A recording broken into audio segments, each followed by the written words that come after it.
चीन एक ऐसा डैम बनाने जा रहा है ब्रह्मपुत्र नदी पर जिसने भारत ने कभी कल्पना भी नहीं की थी। भारत पर पूरी तरीके से इसका असर पड़ेगा, इसके बारे में विस्तार से जानेंगे। दोस्तों, ब्रह्मपुत्र सिर्फ एक नदी नहीं बल्कि करोड़ों लोगों की जीवन रेखा है।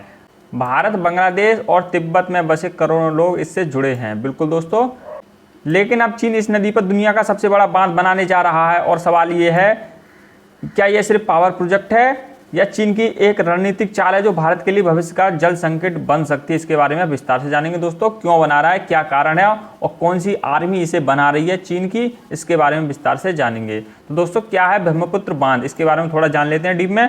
दोस्तों, ये मैप के जरिए समझाते हैं कि ब्रह्मपुत्र नदी कैसे बहती है। ये दोस्तों तिब्बत है और तिब्बत से निकलकर सीधे भारत के जो पर्वतीय राज्य हैं असम, मणिपुर से होते हुए सीधे बांग्लादेश में जाकर मिलती है और सीधे बे ऑफ बंगाल में मिल जाती है। ये बांग्लादेश से आप देख सकते हैं, मैप के जरिए आप समझ सकते हैं ये नदी की इंपोर्टेंस कितनी है भारत के लिए। चीन ने 19 जुलाई 2025 को तिब्बत के मेडोक क्षेत्र में ब्रह्मपुत्र नदी, चीन में यारलुंग त्योंगसो कहा जाता है, पर एक मेडोक हाइड्रो पावर स्टेशन का निर्माण शुरू कर दिया है। दोस्तों, इसका उद्घाटन भी हो चुका है।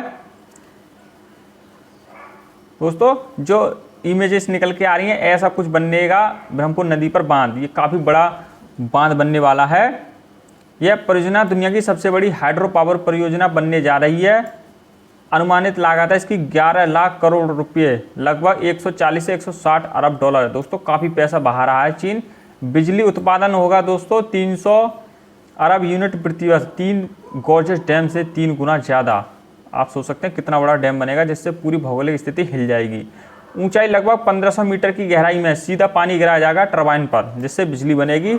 आप सोच सकते हैं कितना खतरनाक डैम बना रहा है चीन। यह डैम भारत की सीमा से कुछ ही किलोमीटर दूर है, अरुणाचल प्रदेश के बिल्कुल पास, लगभग 30 किलोमीटर दूर है दोस्तों भारत की सीमा से ये। दोस्तों, इसका भू राजनीतिक समीकरण यह सिर्फ पानी का मामला नहीं है, इसका जो नुकसान होने वाला है भारत के, इसके बारे में जान लेंगे। ब्रह्मपुत्र पर चीन का नियंत्रण उसे साउथ एशिया में स्ट्रेटेजिक एडवांटेज देता है। इससे चीन वाटर ब्लैकमेलिंग के जरिए भारत को डोकलाम, अरुणाचल या लद्दाख जैसे मुद्दों पर दबाव डाल सकता है। बिल्कुल डाल सकता है दोस्तों। बांग्लादेश और भूटान भी इसी परियोजना से चिंतित है क्योंकि जल प्रवाह पर असर पड़ सकता है। इसके बारे में जानेंगे क्या से क्या करने वाला है दोस्तों चीन। भारत की जो संभावित रणनीति है इस प्रोजेक्ट को लेकर, प्रोजेक्ट पर्वतीय कुंड जैसे प्रस्तावित डैम्स को मंजूरी दी जा रही है ताकि भारत अपनी नदियों का पानी पहले रोक सके।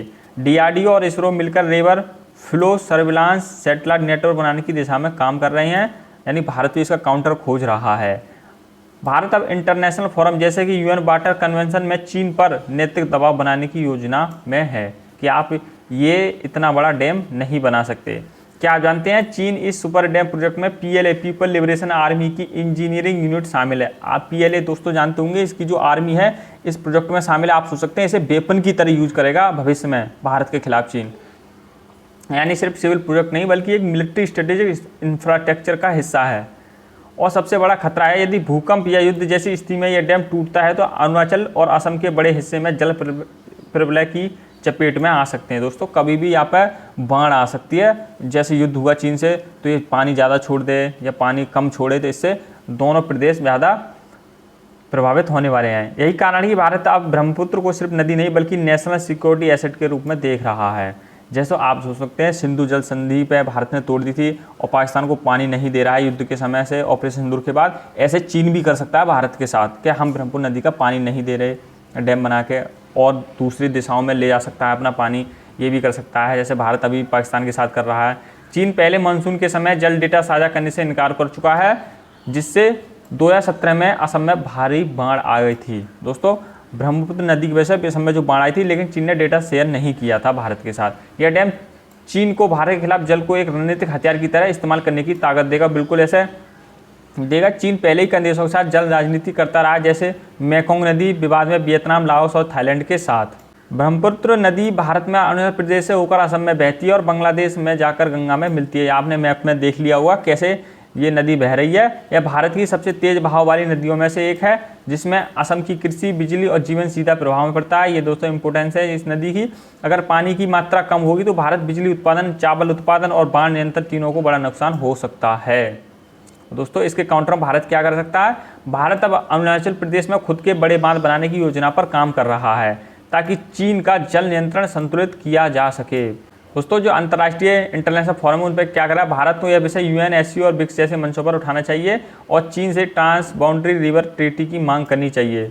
बांग्लादेश के साथ साझा रणनीति करनी चाहिए, क्योंकि ब्रह्मपुत्र बांग्लादेश से होकर भी बहती है, तो बांग्लादेश को इसको साथ लेना चाहिए भारत को। चीन का ब्रह्मपुत्र डैम एक सादा निर्माण परियोजना नहीं है, यह भारत के सामने एक नया जल सुरक्षा संकट खड़ा किया जा रहा है चीन के द्वारा। दोस्तों कमेंट में जरूर बताइए कि आपको क्या लगता है कि ये गुप्त जल युद्ध की तैयारी है। बिल्कुल दोस्तों कमेंट बताइए क्या से क्या होने वाला है।